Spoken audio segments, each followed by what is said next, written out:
Hello everyone, welcome back to Charu Moga inspires.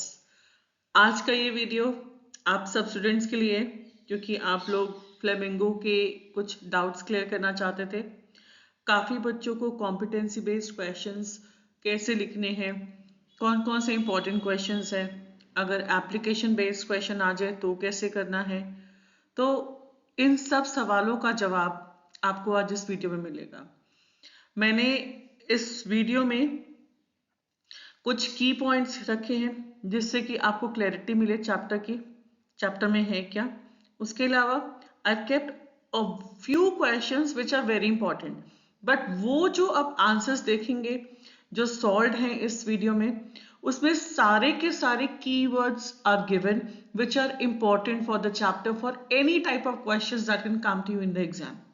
तो please इस video को शुरू से लेके एंड तक देखें। इसमें prose plus poetry, everything has been covered for you so that you all can excel in exam. Board is all about how do we attempt the exam, what are the keywords, how can we utilize them. So be with me in Charumoga Inspires. So let's start from your first lesson, which is indeed ironical. It's the last lesson by Alfonso Daudet. In brief, we will discuss about the summary of the chapter. So the story is set in Alsace and time kya hai? Franco-Prussian War. Whatever I'm telling you, keep on noting down. It's going to really help you out. The time was the Franco-Prussian War when the French districts of Alsace and Lorraine. Please don't do any mistake in spellings because आपका 1 mark जा सकता है if you write down the spellings wrong in your answers, and for 2 mistakes 1 marks they are deducted. Alsace and Lorraine were annexed by Germany. The protagonist France attends school and realizes it is their last French lesson. Protagonist refers for the main character France. अगर किसी story में आता है antagonist, protagonist होता है main character who plays a positive role in the story, and antagonist is called as a villain of the story जो कि negative character play करता है. So here France is called as a protagonist. He attends schools and realizes it is their last French lesson. वो attend करता है अपना school, पहले तो वो मौज मस्ती करता है, he keeps on roaming here to there. अब जब वो स्कूल पहुंचता है अपना एंजॉयमेंट करके, ही गेट्स टू नो कि जो टीचर है mister M Hamel, he is leaving the school. So now because Alsace and Lorraine, they have been annexed by Germany, that was the reason. M. Hamel, the teacher, delivers a passionate lesson about the importance of one's language. इस chapter का जो सबसे important question है that is about the importance of one's language. यही teacher जो M Hamel है, पहले बच्चों को लैंग्वेज फ्रेंच लैंग्वेज सिखाता है, बच्चे नहीं सीखते, बट जब जर्मनी ओवरटेक कर लेता है उस एरिया को, then they really feel sorry.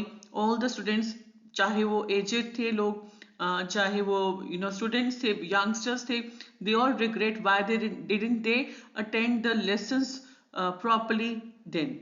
And theme करें इसका बहुत इंपॉर्टेंट है, love and respect for one's language and loss of cultural identity under foreign rule. Please note down respect अपनी लैंग्वेज को लेके, एंड सेकंड है कि हम अपनी कल्चरल आइडेंटिटी को लॉस कर देते हैं. कब लूज करते हैं? जब फॉरेन डोमिनेशन हमारी कंट्री को रूल कर लेते. ये सेम चीज इंडिया ने भी फेस की थी. चले हम अपने फर्स्ट क्वेश्चन की तरफ आते हैं, and that is from the lesson, the last lesson itself. In the last lesson M Hamel says when people are enslaved, as long as they hold fast to their language, it is if they had their key to the prison. Analyze the statement in the context of the story. M. Hamill क्या emphasize कर रहा है about the importance of language as a symbol of identity and freedom. ठीक है, M हैमिल की क्या चीज को लेके स्ट्रेस कर रहा है इस पूरे चैप्टर में? दैट इज इस लैंग्वेज जो होती है वो सिंबल किसका है, ये वर्ड को नोट करें, identity and freedom. In the story, the imposition of German in Alsace and Lorraine reflects cultural domination. इस स्टोरी में जर्मन लोग आ जाते हैं फ्रांस में, और वो उनके एरिया एल्जैक और लोरेन को कैप्चर कर लेते हैं। इससे पता लगता है उनके कल्चरल डोमिनेशन को कैसे खत्म कर दिया जाता है culturally, these people are really killed out, and then cultural domination किसका होता है? जर्मन के लोगों का। By holding on to their language, the people of Alsace could preserve their heritage and resist the erasure of their identity. Language serves as a powerful tool to unify people and maintain their cultural roots even to oppressive circumstances. और इस में हमें ये पता लग रहा है कि जब लोग अपनी लैंग्वेजेस को पकड़ के रखने का मतलब है they keep holding their language, they speak the language among themselves. Language is a symbol of their heritage. It preserves their heritage and इससे उनकी आइडेंटिटी पता लगती है. ये एक पावरफुल टूल है जो लोगों को जोड़ता है, यूनिफाई करता है, और उससे उनके कल्चरल रूट्स वो बनाकर रखता है. किससे बचाता है वो उनको? ऑप्रेसिव सर्कमस्टांसेस से. यहाँ ऑप्रेसर्स कौन है? यहाँ ऑप्रेसर्स कहा गया है जर्मन के लोगों को. सेकेंड क्वेश्चन हम देखते हैं. If you were in France place, how would you ensure that you preserve your language and heritage? ये एप्लीकेशन बेस्ड क्वेश्चन आ सकता है, तो मैंने जस्ट एक बिगनिंग ली है इसकी ताकि बाकी का आंसर आप खुद डेवलप करें. I would engage in active learning, इसको आप बता सकते हैं, डेवलप करें इस थॉट को. Encourage others to speak and write in their own language and document cultural practices to keep them alive for future generations. तो ये सारे पॉइंट्स आप डेवलप कर सकते हैं अपने आंसर में. I've given you 3 points for 120 word question. So this is application based question, and this is the probability, there's a huge probability that this question can come in exam. Both these questions are very very important. चलिए हम अपने next question की तरफ आते हैं. Why does M. Hamill blame himself and the villagers for the loss of their language? M. Hamill admits his own negligence. M Hamel खुद को कसूरवार दिलाता है, उसका वर्ड है negligence is a keyword. Often sending students on errand, ये errand is a keyword from the text itself. Errand का मतलब होता है कुछ इंपॉर्टेंट काम के लिए भेजना, कुछ अपने खुद के काम करवाना. और taking holidays, so taking holidays is also the keywords. He also blames the villagers for prioritizing work over education. So this is all the contextual language. Text की language जितना आप लिखेंगे आपको उतने ही मार्क्स अच्छे मिलते हैं. वो blame करता है ना सिर्फ अपने आप को बल्कि villagers को भी कि वो अपनी education को prioritize ना करते हुए अपने काम को ज़्यादा prioritize करते थे, which resulted in their indifference to learning their language, जिसकी वजह से उनको अपनी language को अच्छे से वो grasp नहीं कर पाए. नेक्स्ट आता है बच्चे, how does the story emphasise the importance of one's language and cultural identity? Story कैसे बताती है कि अपनी लैंग्वेज और कल्चरल आइडेंटिटी को हमें मेंटेन करना है, इंपॉर्टेंस क्या है उसकी. द स्टोरी हाईलाइट्स, कई बच्चे क्या करते हैं, क्वेश्चन में जो लिखा है वही पूरा का पूरा नोट कर देते हैं और वहां से लिख देते हैं बिकॉज, आगे लिख देते बिकॉज. जैसे यहाँ पे लिखा है the story emphasises the importance of one's language and cultural identity because. नहीं बेटा, वो ये काम है छोटे क्लासेस के बच्चों के करने का. You all are in higher class and 12th is the higher most class of your schooling. So you need to change your ideas of writing the answer. So how you can begin? The story highlights the emotional connection between language and identity. Story क्या highlight कर रही है? Emotional connection बना रही है. किसका? Language और identity का. M. Hamill emphasizes that language is the key to freedom and cultural heritage. ये लाइन उसने सेम यूज की है. Is the key to, language is the key to freedom and cultural heritage. Losing one's language means losing one's sense of belonging and history. अपनी language को हम खोते हैं उसका मतलब क्या है कि हम अपनी बिलोंगिंगनेस, अपनी खुद की कोई चीजें हमारी पास है उसको हम खो रहे हैं, अपनी हिस्ट्री को खत्म कर रहे हैं. Right? So these two questions are again very important from these chapters. All these 4 question go through them thoroughly, they are very important. अब आते हैं हम लॉ स्प्रिंग की तरफ. एक ब्रीफ कंटेक्स्ट करते हैं. अनीस जंग इज अ राइटर, आपको पता होना चाहिए. Explores the lives of underprivileged children. Poor children मत लिख कर आना. The word used here is underprivileged. Meaning is same, but you have to use underprivileged children. Sahib, a rat picker. अगर आपको साहिब के बारे में और मुकेश के बारे में, जैसे मैं नेक्स्ट बताऊंगी, कंट्रास्ट बताएं इन दोनों के कैरेक्टर्स के बारे में, तो साहिब के बाद कॉमा लगाएं, रैक पिक का लिखें, पंचुएशन के भी मार्क्स मिलने हैं आपको एग्जाम में, ध्यान रखें। मुकेश के बाद कॉमा लगाएं, a bangle maker, the narratives highlights their struggles and the vicious cycle of poverty।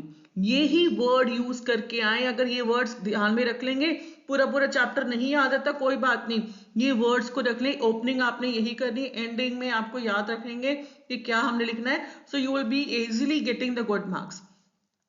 struggles and their struggles and the vicious cycle of poverty। vicious होता है बेटा, जैसे हम whirlpool आता है तो हम उस पर फंसते जाते हैं, तो vicious cycle एक गोल चक्कर होता है जिसमें आप एक बार फंस जाते हो और बाहर नहीं निकल सकते। इसकी थीम क्या है? Child labour and exploitation, labour में यू लगा लेना, poverty and its impact on dreams, these are the two themes. ठीक है, दोनों थीम्स को ध्यान से करके जाना।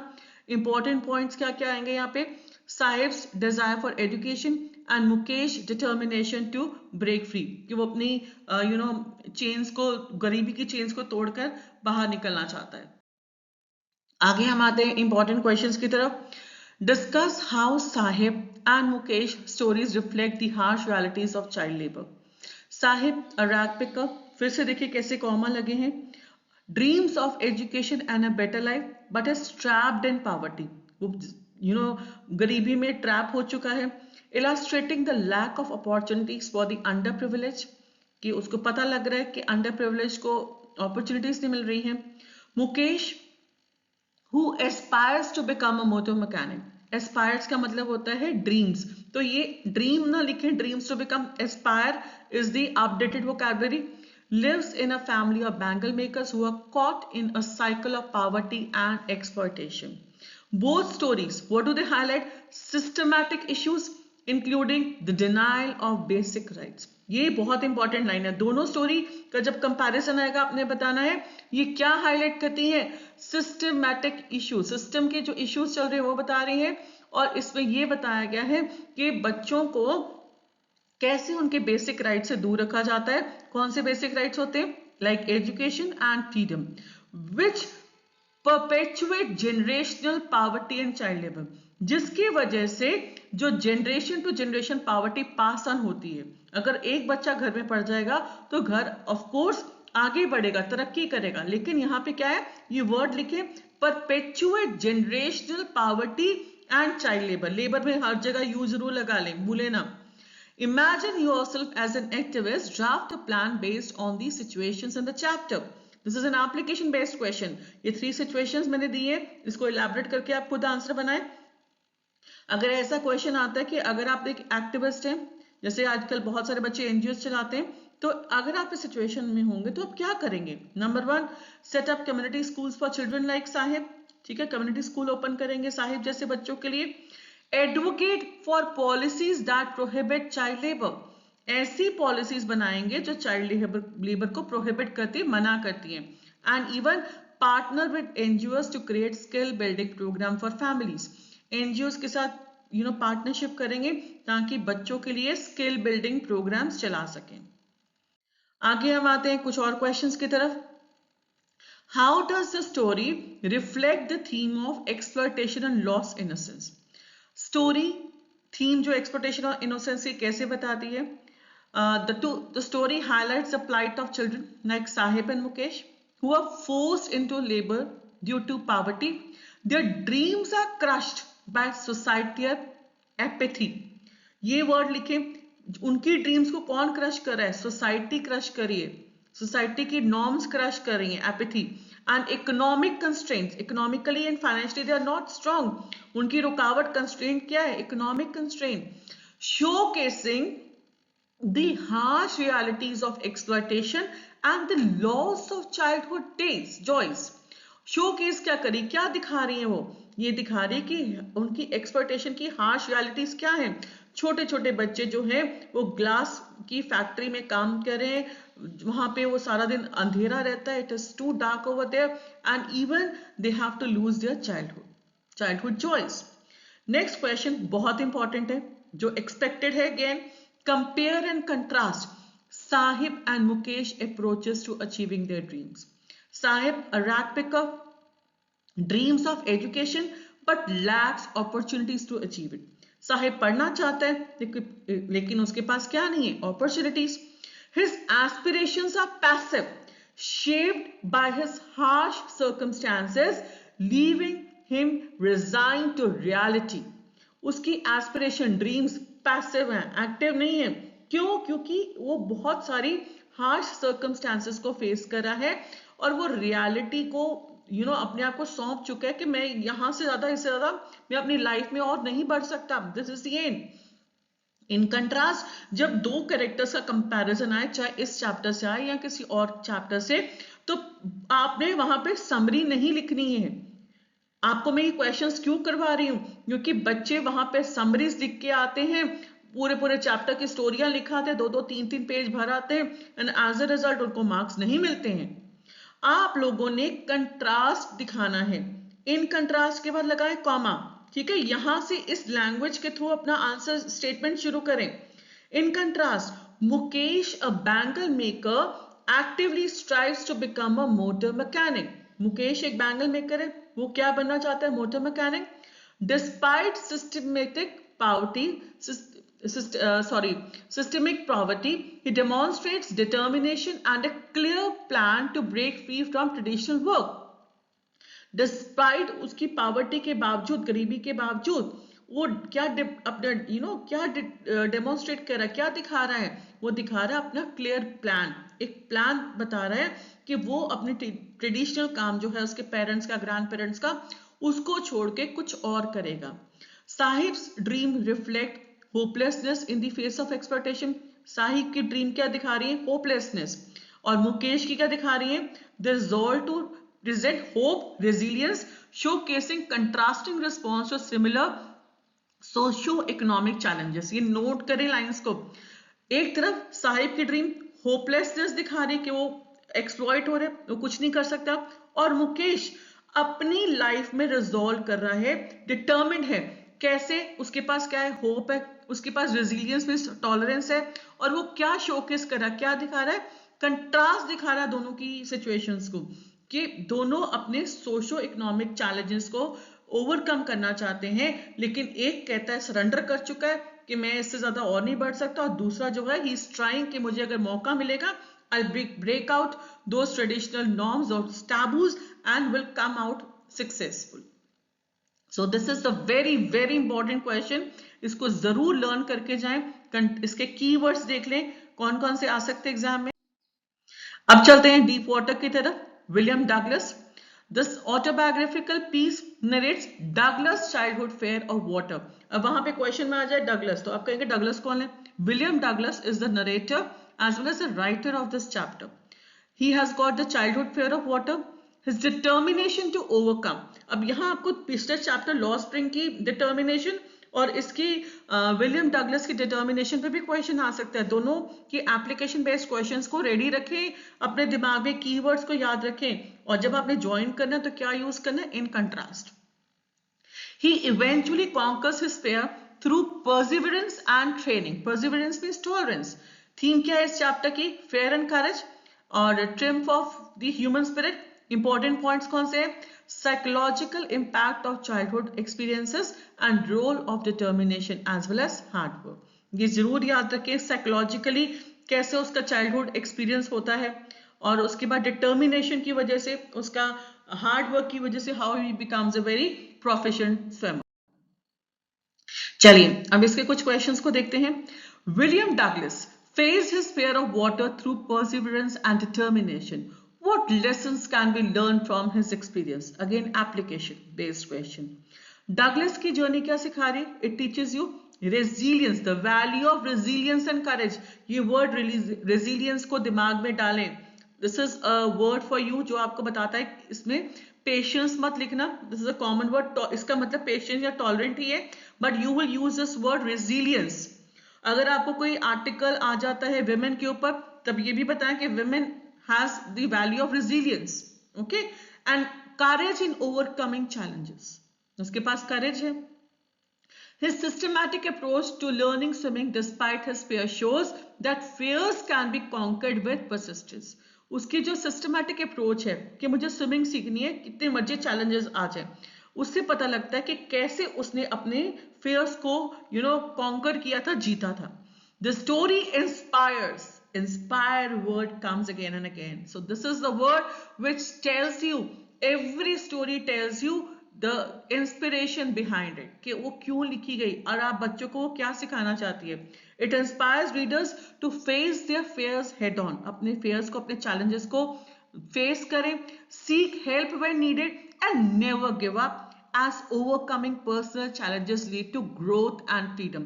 ये स्टोरी अपने रीडर्स को इंस्पायर करती है, अपने फेयर्स को मूव ऑन करो, हेड ऑन लो, ज्यादा नर्वस ना हो, डर का मत बैठो, किसी की मदद लो अगर जरूरत है, but don't give up, never give up. As overcoming personal challenges, जब अपने पर्सनल चैलेंजेस को ओवरकम करते हैं तभी हमारी लाइफ में ग्रोथ होती है एंड तभी हमें फ्रीडम मिलता है. This is a very important question, must learn it. मैं सारे इंपॉर्टेंट क्वेश्चंस आज आपसे डिस्कस कर रही हूँ ताकि एग्जाम में देख के आपको लगे अरे ये तो हमने किया था चारों मोगा इंस्पायर से क्लास में, तो हमें आता है. Douglas realized that fear is often irrational and can be conquered through determination and effort. तो कीवर्ड क्या हुआ? determination, effort. डगलस ने रियलाइज किया कि अगर हम फेयर करते हैं, डरते हैं, तो ये irrational फीलिंग है, ठीक है. सिर्फ हमने क्या करना है? कॉन्कर करना है इसको. कैसे कॉन्कर कर सकते हैं? डिटर्मिनेशन के साथ, अपने एफर्ट्स के through. His struggle to overcome his fear of water demonstrate, क्या दिखाती है? फेयर को कन्फ्रंट करने के लिए, it leads to personal growth and freedom. इससे दैट कन्फ्रंट्स कि how we can get a personal growth and freedom. Next question, how does William Douglas overcome his fear of water? Relate it to a challenge you have faced. आ सकता है, बहुत बहुत important है.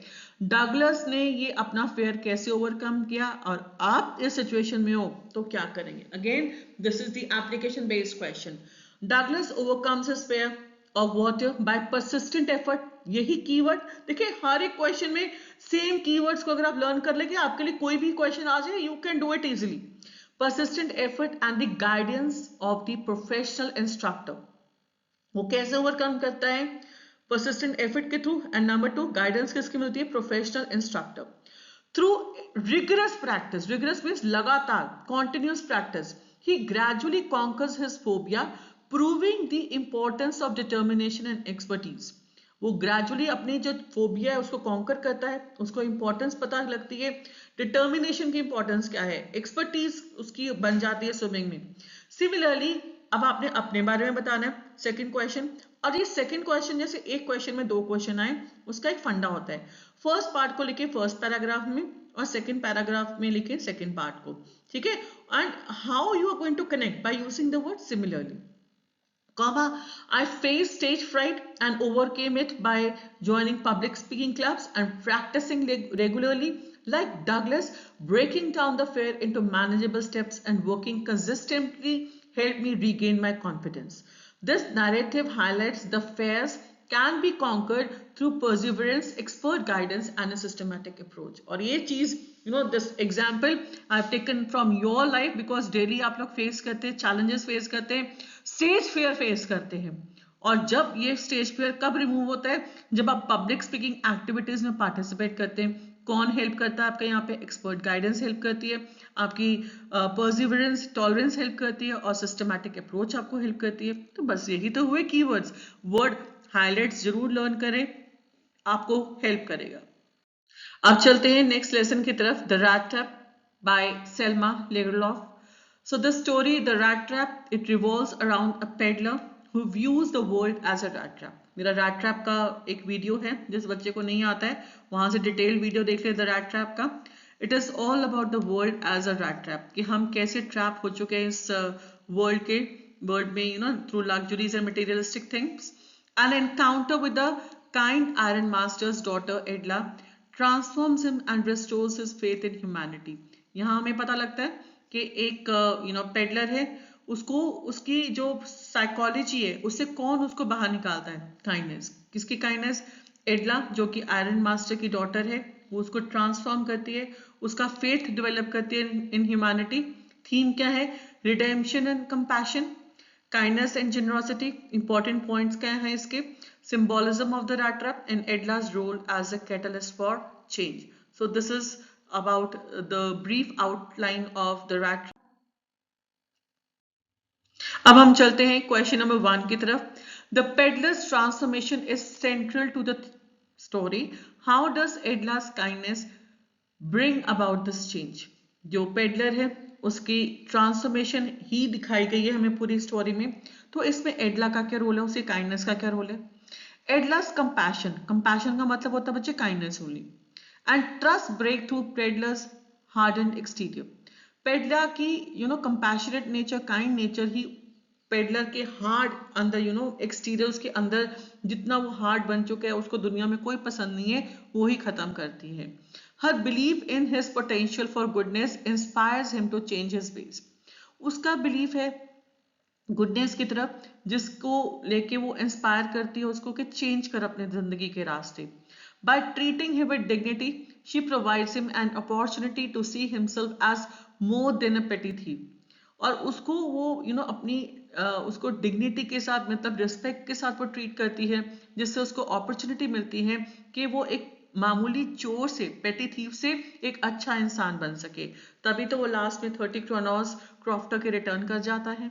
This act of kindness underlines the power of empathy and second chances in transforming lifes. और यही जो kindness है ये बताती है कि कैसे उसके अंदर सिंपैथी जनरेट होती है और उसको एक सेकेंड चांस देती है क्या, ताकि वो अपनी लाइफ को ट्रांसफॉर्म मतलब चेंज कर सके. नेक्स्ट क्वेश्चन आता है बच्चे. What does the peddler's transformation signify? Can kindness always change a person's outlook? Peddler की ट्रांसफॉर्मेशन क्या सिग्निफाई कर रही है, तो क्या काइंडनेस हमेशा इंसान की आउटलुक को चेंज करती है. यही सेम तरह का क्वेश्चन है बट ये एप्लीकेशन है second part. The peddler's transformation in the rat trap signifies the redemptive power of kindness. redemption word पहले मैंने कराया था आपको, इससे काइंडनेस के बारे में की पावर पता लगती है. रिडेम्पटिव पावर मीन्स काइंडनेस की पावर, चेंज करने की power. Edla's trust and compassion inspire him to rise above the deceitful ways. Deceitful means cheated way. And embrace honesty. कि वो धोखेधड़ी से बाहर निकल के ईमानदारी के रास्ते पर चले.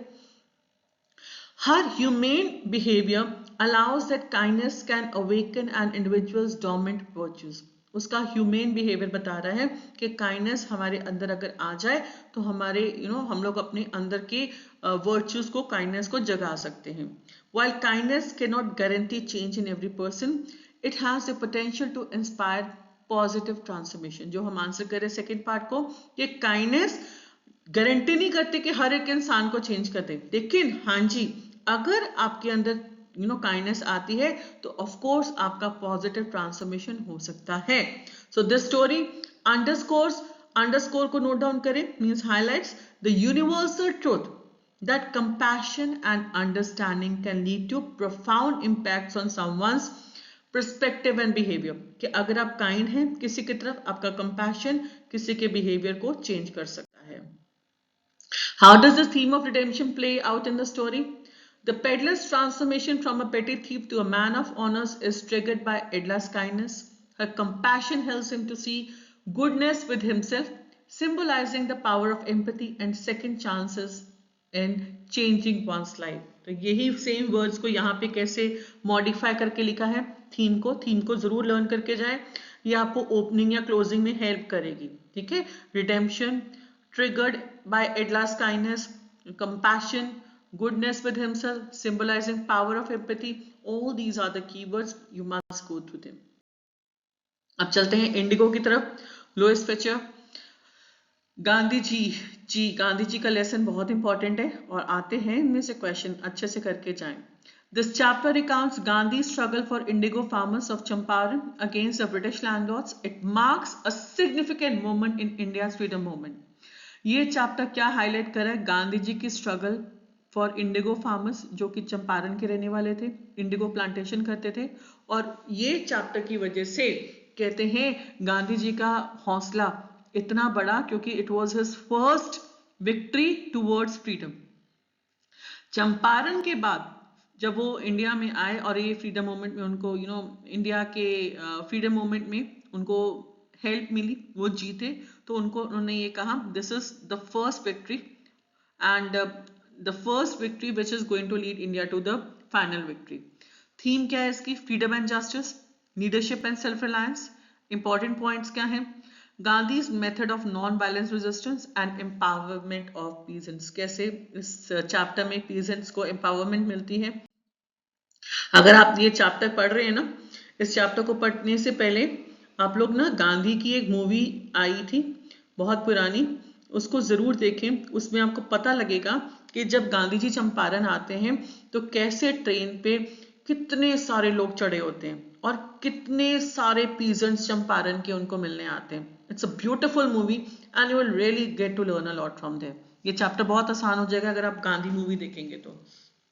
अब चलते हैं हमारे फर्स्ट क्वेश्चन की तरफ। How did Gandhi's efforts in Champaran reflect the principles of non violence and self Reliance. Gandhi के एफर्ट्स चंपारण में क्या रिफ्लेक्ट करते हैं principles of non violence and self Reliance को? इन Champaran Gandhi adopted a non-violent approach to address the grievances of indigo farmers against British landlords.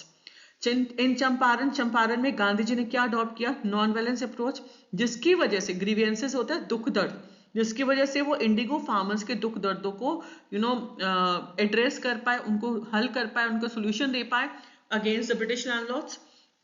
He organized protests, gathered evidence, and involved the masses in a peaceful struggle, emphasizing the importance of self-reliance and unity. इसमें उन्होंने protest arrange किए, evidence निकाले और peaceful struggle की masses की, जिससे कि वो अपने सेल्फली यूनिटी के साथ में ब्रिटिशर्स के against they could have they raised their voice. His action inspired the farmers to assert their rights without resorting to violence. उनके एक्शन से क्या पता लगा? फार्मर्स को ये मालूम पड़ा कि वो वायलेंट मेथड यूज किए बगैर कैसे कुछ कर सकते हैं। शो केस क्या करता है? The efficiency of truth and non violence in achieving justice, के ट्रूथ और नॉन वायलेंस के थ्रू जस्टिस को कैसे अचीव किया जा सकता है।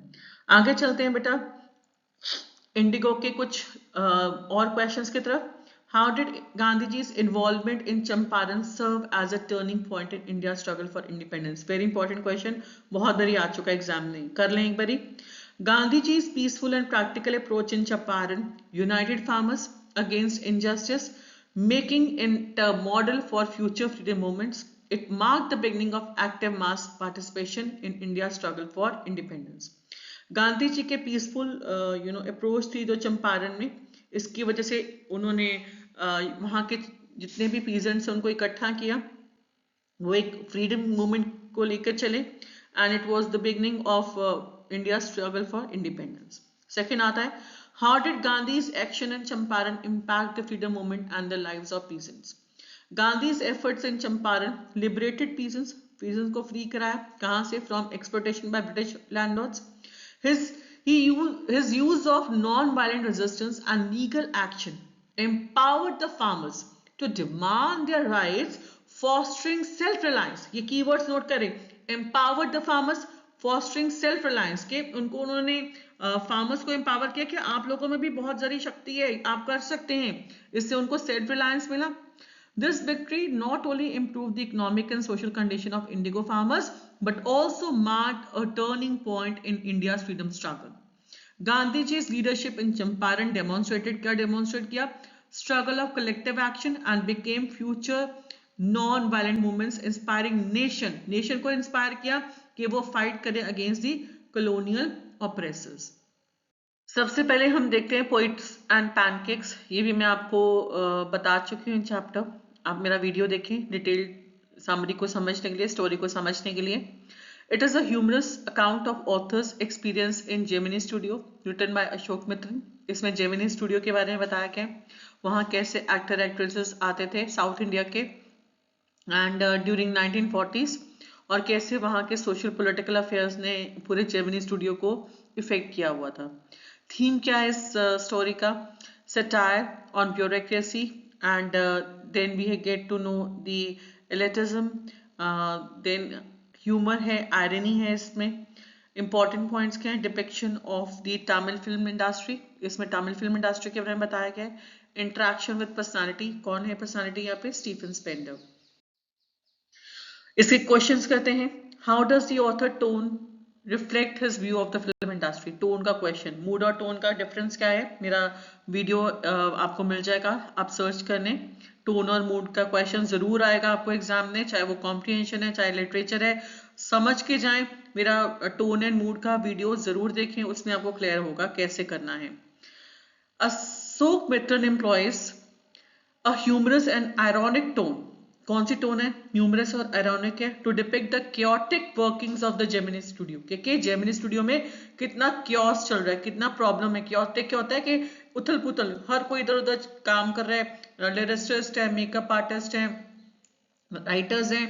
Through witty observation he critics the pretentiousness, hierarchy and lack of genuine creative freedom in the industry। आप इस वर्ड को ऐसे करें, through witty observation he highlights the hierarchy, system क्या है वहां का, क्रिएटिव फ्रीडम कैसे मिला हुआ है वहां के लोगों को। His detached tone highlights both the absurdities and human elements of studio environment, revealing his nuanced perspective। उसका डिटैच टोन कि वो किसी से कोई जो वहां का ओनर है किसी से ज्यादा बात नहीं कर रहा है, वो हाईलाइट करती है कि वहां कितनी एब्सर्डिटीज है, मतलब कितनी उथल पुथल है। ह्यूमन एलिमेंट्स क्या है, स्टूडियो में क्या एनवायरनमेंट चल रहा है, किसी की किसी से नहीं बन रही है, एंड रिवील क्या करा कि वहां के न्यूएंसेस में क्या क्या problems. How does Ashok Mitran use humor and irony to describe the film industry? So, author humorously narrates the absurdities, hierarchies, and pretensions of Gemini Studio. ये तीनों words को retain कर ले mind में. Absurdities, hierarchies, and pretensions. Irony is evident in the trivial concerns of the studio staff, reflecting the lack of true creativity in the filmmaking process. Irony कहाँ नजर आ रही है, ट्राइवल में छोटे छोटे चीजों की तरफ स्टूडियो स्टाफ जो कर रहा है उससे क्या पता लग रहा है कि उनमें क्या लैक कर रहा है, किस चीज से कमी है ट्रू क्रिएटिविटी की in the film making process. चलिए अब हम बात करते हैं द इंटरव्यू की, written by Christopher Sylvester.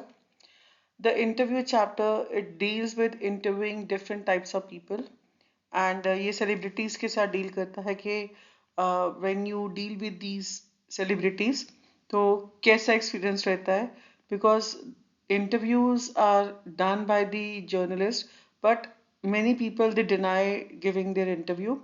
so इसमें हमें example बताई गई है about Umberto eco.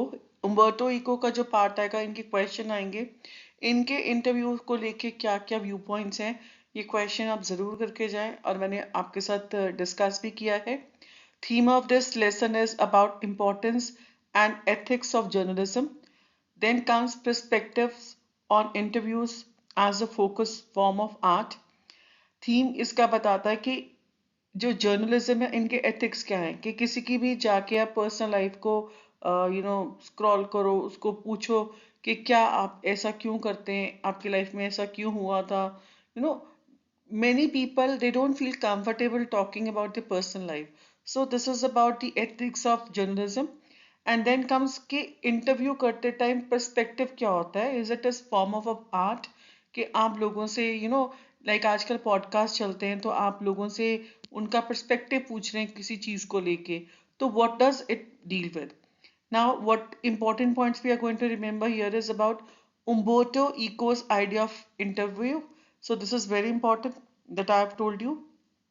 and debate over the intrusion of privacy, कि privacy जब जर्नलिस्ट हार्म करते किसी की, जबरदस्ती घुस जाना, उनसे क्वेश्चंस करना उनकी पर्सनल लाइफ के बारे में, this is what many people don't like to share। now next we are going to talk about the questions in interview। do you think interviews are an invasion of privacy, or are they a valuable journalist tool? Justify your answer। अगर ये question आपको आता है, क्या आपको लगता है जो इंटरव्यूज हैं ये किसी की प्रिवेसी पे आप हार्म कर रहे हो, या ये एक जर्नलिज्म का टूल है, आपको क्या लगता है। So this is again an application based question. Interviews can be both an invasion of privacy and a valuable tool. क्योंकि वैल्यूएबल टूल क्यों है, अगर हम किसी से इंटरव्यू करेंगे, it's not always people talk negative about someone, they do give you some lesson also, उनकी life zero से हीरो कैसे पहुंची, वो हमें कैसे पता लगता है उनकी लाइफ की जर्नी के बारे में, we only get to know after someone a journalist takes some interview। so that is why it's a valuable tool को privacy को प्लीज हाईलाइट करें. Depending on how they are conducted, किस तरह से जर्नलिस्ट कंडक्ट कर रहा है, this is how the interview, it is a kind of an invasion. When done ethically, अगर उसको सही तौर पे कंडक्ट किया जाता है इंटरव्यू को, ethically is a keyword. They provide insight into the lives, thoughts and achievement of individuals contributing to public discourse. अगर इंटरव्यूज को सही तरीके से कंडक्ट किया जाता है, what do they provide? Insight, आपकी जिंदगी की तरफ, आपके थॉट्स की तरफ, आपने ये चीज कैसे अचीव की, आपने क्या कंट्रीब्यूट किया पब्लिक लाइफ में लेकर. So this is the entire message what we get through an interview. And many interviews are really very influential, very much helpful for your personality. When you listen to some great leaders, in fact it really helps you to develop your personality. However, intrusive or sensationalist interviews can violate personal boundaries and diminish respect for privacy. Balancing curiosity with respect is essential for meaningful journalism. तो ये जो line है, देखो पहले जो points मैंने आपसे discuss किए, these were all the positive aspects of conducting an interview. And now when we start from however, intrusive or sensationalist interviews can, कितनी भी ज्यादा सेंसेशनल से भरी हो कोई इंटरव्यू, ये किसी की पर्सनल बाउंड्रीज को क्रॉस करके उनकी रिस्पेक्ट को, उनकी प्राइवेट लाइफ को, प्रिवेसी को डिमिनिश मींस कम कर देती है. And it has really happened with many celebrities. जब कोई उनकी इंटरव्यू लेता है, अच्छे तरीके से ले, जैसे आज से बहुत साल पहले एक प्रोग्राम आता था रॉन्डेवू विद सिमी ग्रेवाल, तो वो जो इंटरव्यू कंडक्ट करती थी पर्सनालिटीज की, you love to listen them. Why? Because they would ask kind of the questions which can help you in your personal as well as professional growth. So it is dependent upon a journalist how well do they understand other celebrity who is sitting on the other side, and how well you respect them, and how meaningful journalism becomes. Now, next we'll proceed to the next question. How does Umberto Eco view the role of the interstitial time in his creative process? Umberto Eco का ये question बहुत important है और ये आता है. Umberto Eco who is a writer, a very famous writer, ये कहते हैं कि आप अगर इंटरव्यू कंडक्ट करते हो तो आप किसी की how he balances out the time, और वो कैसे अपना टाइम निकाल के इंटरव्यू दे रहे हैं. This is the question about. Umberto Eco explains that his ability to utilize interstitial time or the gaps between scheduled activities allows him to be extraordinarily productive. Umberto Eco कहते हैं कि जैसे journalist ने उनको मिलने आना था, ठीक है, तो वो टाइम गैप जब वो आ रहा है, उनके स्टेयर्स चढ़ रहा है, वो टाइम में भी वो अपनी एक्टिविटीज को प्लान करते हैं, स्केड्यूल करते हैं, वो टाइम अपना वेस्ट नहीं करते हैं. And he makes his day extra ordinarily productive. वो अपने पूरे दिन का एक भी मिनट वेस्ट नहीं करते हैं. And this something really to learn from him. हम लोग ये कहते हैं हमारे पास टाइम नहीं है ये करने का वो करने का. And just see this example. When Umberto Eco he was being interviewed by some journalist, how well he answers, how does he balance his activities in such a productive way that he really is an extraordinary person. He believes that these moments, often wasted by others, can be used for focused intellectual work. जैसे आपको ये क्या point कहने की कोशिश कर रहा है कि आपको कोई फ्रेंड कह रहा है कि मैं आ रहा हूँ 10 मिनट में तेरे पास, लेकिन वो 10 मिनट का आधा घंटा ले लेता है. अब आप उसकी वेट कर रहे हो, उस 10 मिनट के टाइम में आप कुछ नहीं कर रहे हो, आप सिर्फ उसकी वेट कर रहे हो. हाफ एन आवर आप उसके लिए वेट करते हो, वो हाफ एन आवर आपने कुछ नहीं किया. यहाँ उम्बर्टो इको की यही लाइन को आप लिखें कि उम्बर्टो इको का ये कहना है कि जिस मोमेंट में आप किसी की वेट कर रहे हो, वो सिर्फ आप वेस्ट कर रहे हो. That can be use for focused intellectual work. वो कहते हैं मैं एक आर्टिकल लिख लेता हूँ उस टाइम पे, जब तक कोई आ रहा है मैं उसकी वेट कर रहा हूँ, उतनी देर में मैं अपना आर्टिकल लिख के खत्म कर देता हूँ, because I utilize my every minute of the day. So इसका conclusion क्या है? This insight highlights the importance of time management and discipline in achieving personal and professional goals. ये लाइन जरूर लिखें और ये क्वेश्चन अच्छे से करके जाएं, इसके आने के चांसेस बहुत ज्यादा हैं। इससे हमें ये पता लगता है कि टाइम मैनेजमेंट कैसी होती है, इंसान डिसिप्लिन कैसे होता है, and how can he achieve his personal and professional goals. Now let's come to the next question. What is Eco's view on the interview as a form of communication? Umberto Eco what does he say? उनका क्या कहना है about interview as a form of communication? Umberto Eco acknowledges the interviewer's ability to present a personal ideas directly to the public. However, he criticizes the practice for often distorting personal privacy and focusing on sensationalism rather than substance. Umberto Eco यहाँ पे ये कहते हैं कि interviewer जो interview conduct कर रहा है वो कैसे पर्सनल आइडियाज किसी के प्रेजेंट करता है पब्लिक के सामने, लेकिन वो ये भी क्रिटिसाइज करते हैं कि वो किसी की पर्सनल प्रिवेसी को डिस्ट्रैक्ट भी कर रहा है, खराब भी कर रहा है, और वो सिर्फ अपनी न्यूज को सेंसेशनलाइज बनाना चाहता है ताकि उसको पब्लिसिटी मिले और उसके चैनल की या what ever you can say उसके न्यूज़पेपर की ज्यादा डिमांड बढ़े. So this is how, what is his opinion, and this point of this question is also very important. So now let's move to the next lesson, that is Going Places by A.R. Barton.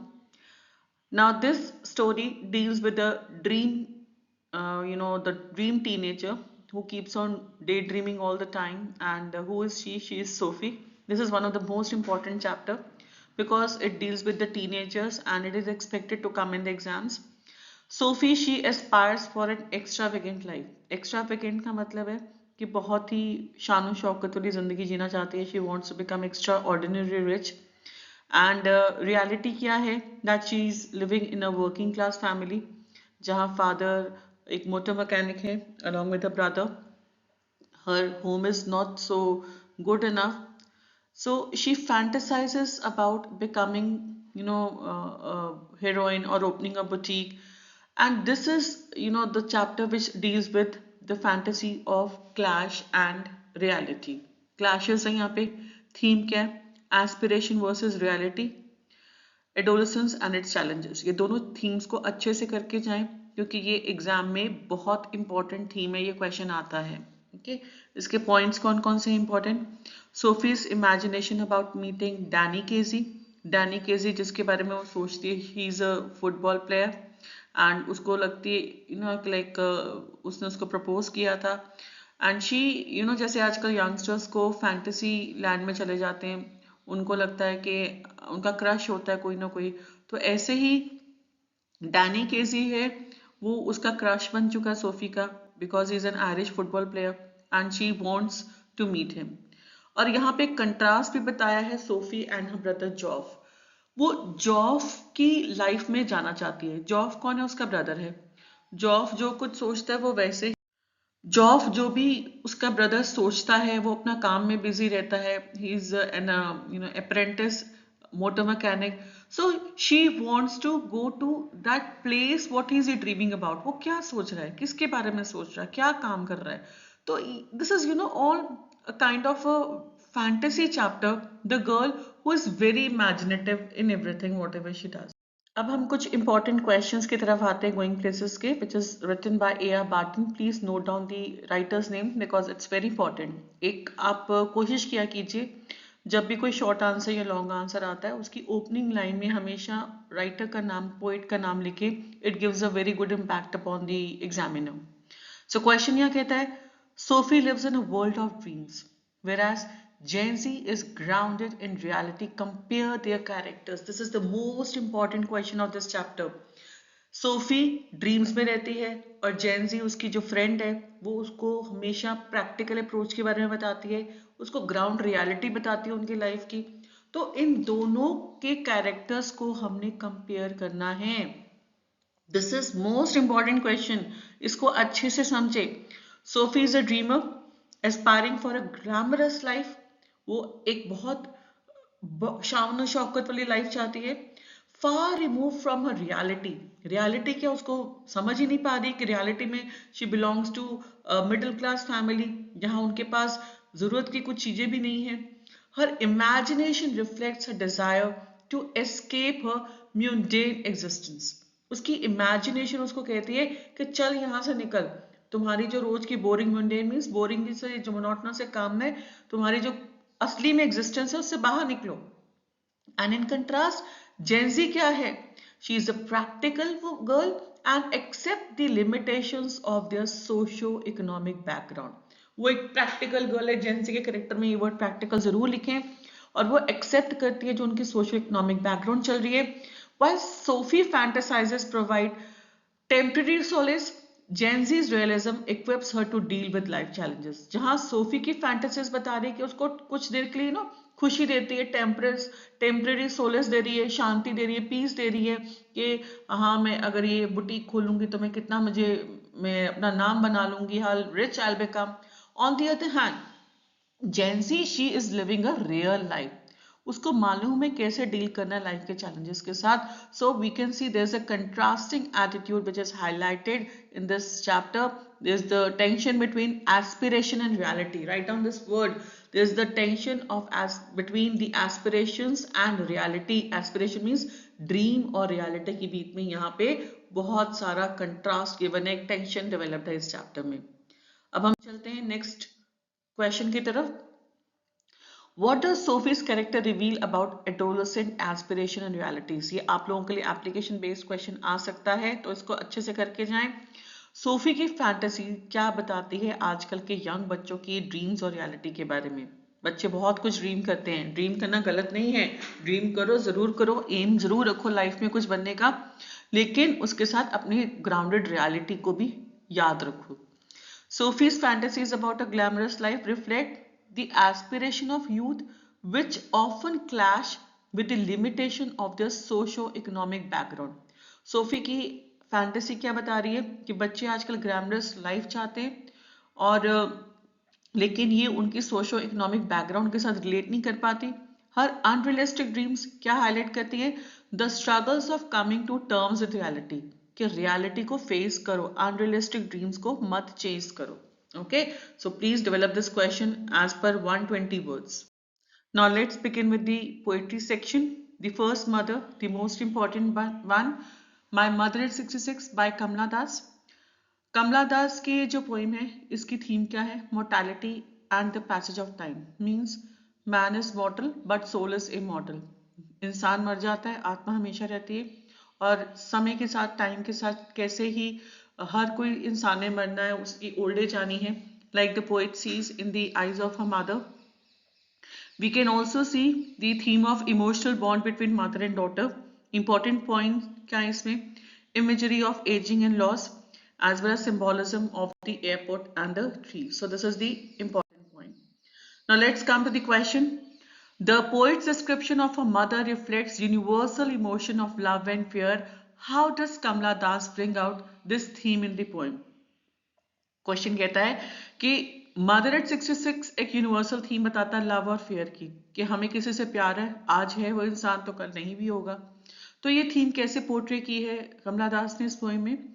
So Kamla Das portrays the inevitability of aging and the accompanying fear of loss through the image of her frail mother. कमला दास ने बताया है कि कैसे उसकी mother as कर रही है, and उसकी वजह से उसको फेयर है one day she is going to lose her. Frail mother means the mother who is getting weak. The poet's juxtaposition of a mother's pale face with the lively scene outside the car window symbolizes the contrast between life and death. ये point जरूर लिखें. juxtaposition का मतलब है comparison यहाँ दिखाया है poet ने. एक तरफ उसकी मदर है जो ओल्ड एज को पोर्ट्रे कर रही है, रिफ्लेक्ट कर रही है. मदर के चेहरे पे उदासी है, सैडनेस है, ग्लूम है. And on the other hand, there is a lively scene outside the car window which is symbolizing that life is there. Life and death को दोनों को symbolize कर रही है. So the repeated use of the phrase "See you soon, Amma" ये क्या reflect कर रहा है? The poet's attempt to mask her fear with hope, resonating with universal emotions of love and anxiety about losing a loved one. जो poet का fair है और ये कहती है सी यू सून अम्मा, वो क्यों कहती है? क्योंकि हम जब भी किसी को मिलते हैं कहते हैं सी यू सून. वो क्यों? क्योंकि हम मिलेंगे, मैं जाकर आता हूँ. ये लास्ट में ये वर्ड्स हम जरूर कहते हैं ताकि इंसान को होप होती है वो बंदा आएगा. So she is also having the hope. So this shows her hope and as well as fear, और ये यूनिवर्सल इमोशंस होती है about love and anxiety which have been portrayed here. आगे क्वेश्चंस देखते हैं. How does the poet use imagery to convey the theme of ageing and mortality. Very important question.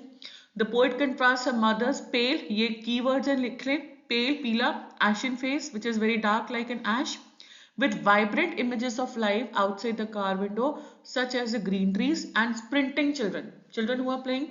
The juxtaposition, ये word को लिख लें, juxtaposition means comparison, emphasize क्या कर रहा है, the inevitability of aging and this fleeting nature of life, कि life कैसे move करती है, अंदर अगर old age है तो बाहर life है. So how does Kamala Das use imagery in My Mother at 66 to express loss and separation? ये question बहुत important आता है. Kamala Das uses vivid imagery to portray her emotions of loss and separation. एक vivid imagery means clear imagery को use किया है जिससे कि उसकी इमोशंस बाहर निकल के आ रहे हैं which are reflecting loss as well as separation. कौन कौन से वर्ड्स हैं? The ashen face signifying aging and mortality. The young tree sprinting, वो क्या बता रहे हैं? They are showing contrast between life's vitality and mother's frailty. Imagery of dozing का मतलब क्या है? जब वो नींद आ रही है उनको डोज कर रही हैं. They highlight the fragile state of mind and the sense of helplessness क्योंकि वो नींद में ही है. On the other hand, the visuals, Kamala Das has effectively conveyed her fear of losing her mother. उसको डर लग रहा है कि अगर मैं मदर को लूज कर दूंगा तो क्या होगा. And the pain of inevitable separation making the poem deeply poignant and relatable. कि आप हर कोई इंसान अपने पेरेंट्स को लेके बहुत ही स्केरी रहता है, डर लगता है कि पेरेंट्स ना जाएं कहीं पे. So this makes it very poignant as well as relatable example. हर कोई relate कर सकता है क्योंकि everyone is scared of this moment when no one wants to lose the parents. आगे आते हैं एलिमेंट्री स्कूल क्लासरूम की तरफ. By Stephen Spender, again important poem. Theme है inequality in education, social injustice and poverty. And important points है vivid imagery of the slum children and hope for change through education. तो यहाँ पे हमें बताया गया कि ये जो गरीब बच्चे स्कूल में पढ़ रहे हैं इनका स्कूल में शेक्सपियर की फोटो लगी है, कुछ सीनिक ब्यूटी की फोटो लगी है, बट बच्चे जो पढ़ने वाले हैं they all belong to a very poor family, slum area से आते हैं. इनके साथ सोशल इनजस्टिस हो रहा है कि उनको कोई समझ नहीं आ रहा कि हम वहां पे क्यों आए हैं, गवर्नमेंट उनके लिए कुछ नहीं कर रही है. अब क्वेश्चंस यहाँ के इंपॉर्टेंट देखते हैं. How does Stephen Spender highlight the disparity between the lives of children in slums and those in privilege society. Stephen Spender कैसे हाईलाइट कर रहा है डिफरेंसेस उन बच्चों को लेके जो लोग स्लम में पढ़ रहे हैं और कुछ प्रिविलेज सोसाइटीज हैं जहाँ बच्चों को एयर कंडीशन क्लासरूम्स प्रोवाइडेड है, हर तरह की फैसिलिटीज गिवन है. So what will be the answer? Stephen Spender vividly describes the grim and oppressive environment of the slum classroom. Grim का मतलब serious. इसको किससे कंट्रास्ट किया है? With bright hopeful world depicted in maps and pictures. Classes में maps लगे होते हैं, वहां पे ब्राइटनेस है, होपफुल वर्ल्ड है, बट अंदर जो बच्चे बैठे हैं they are all oppressive and looking so grim enough. The children's pale faces, weighed down heads and bleak future symbolize the impact of poverty and neglect. ये लाइन जरूर लिखें, इसको ओपनिंग में आप कभी भी बना सकते हैं इन लॉन्ग आंसर्स या शॉर्ट में.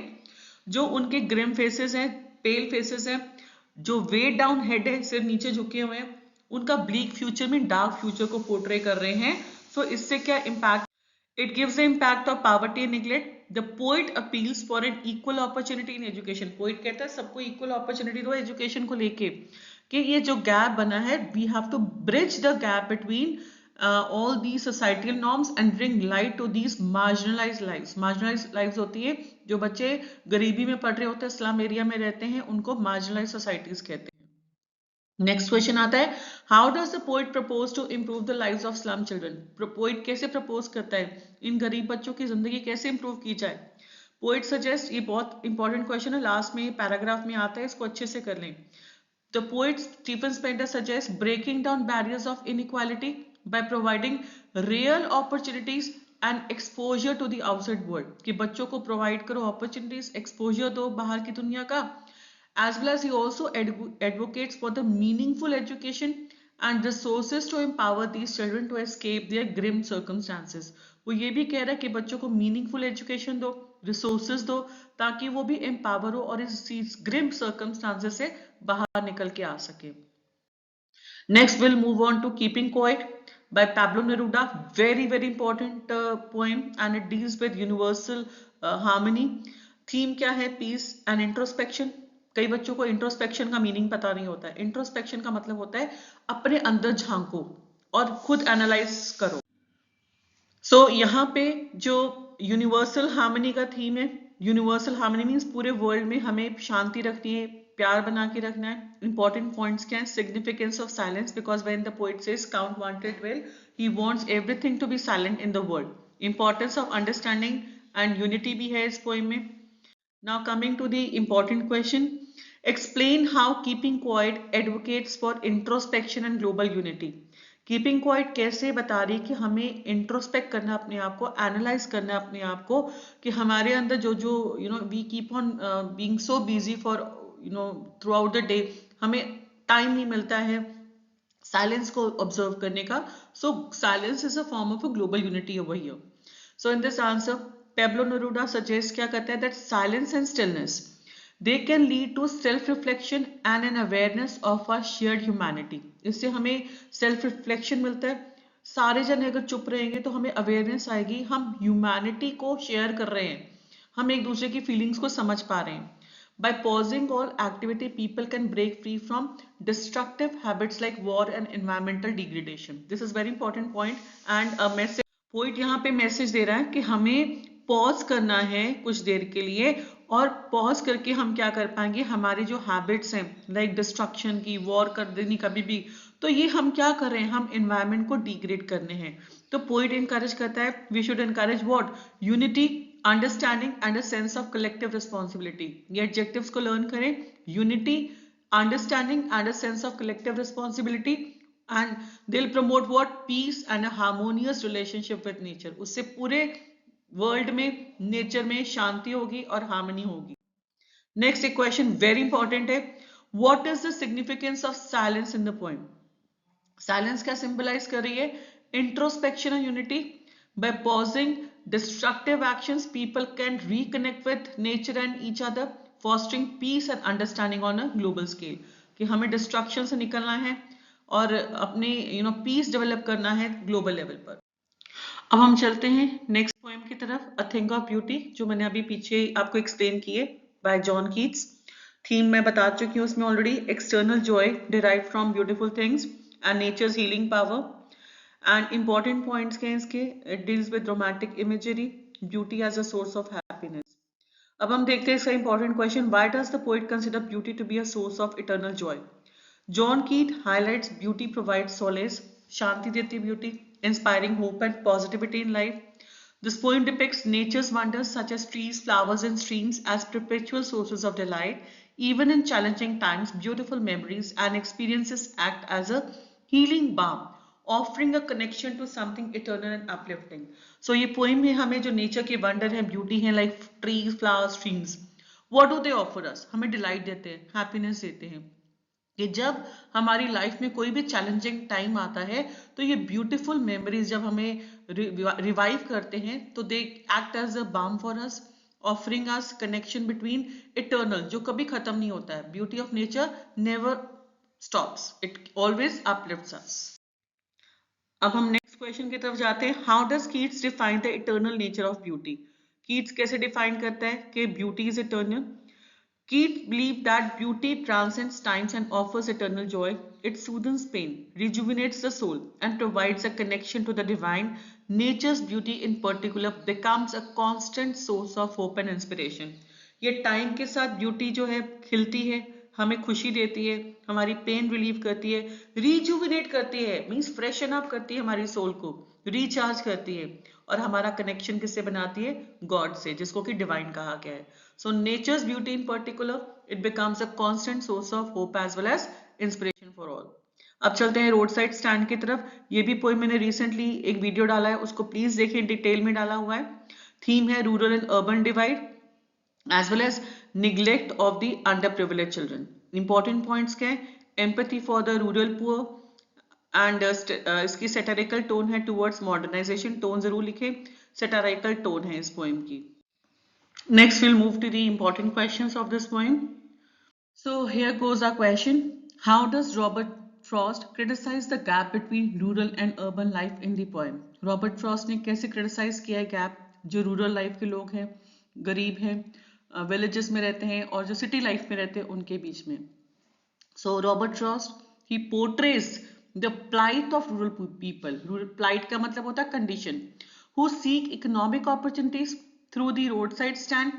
The contrast between their humble aspiration and the indifference of the city dwellers highlights societal inequality. The poet critiques the exploitation and neglect of rural communities, calling for empathy and genuine efforts to bridge the urban-rural divide.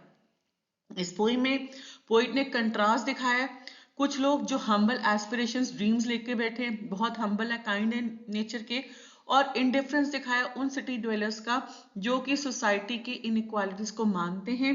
और poet ने critic बना है इन सब चीजों को दिखाने का, कैसे रूरल कम्युनिटीज के लोगों को एक्सप्लॉइट किया जा रहा है, निग्लेक्ट किया जा रहा है, और उनके लिए सब लोगों से कहा है कि they call for sympathy and genuine efforts कि उनके जो गैप बना है रूरल और अर्बन लोगों का उनको खत्म कर दिया जाए।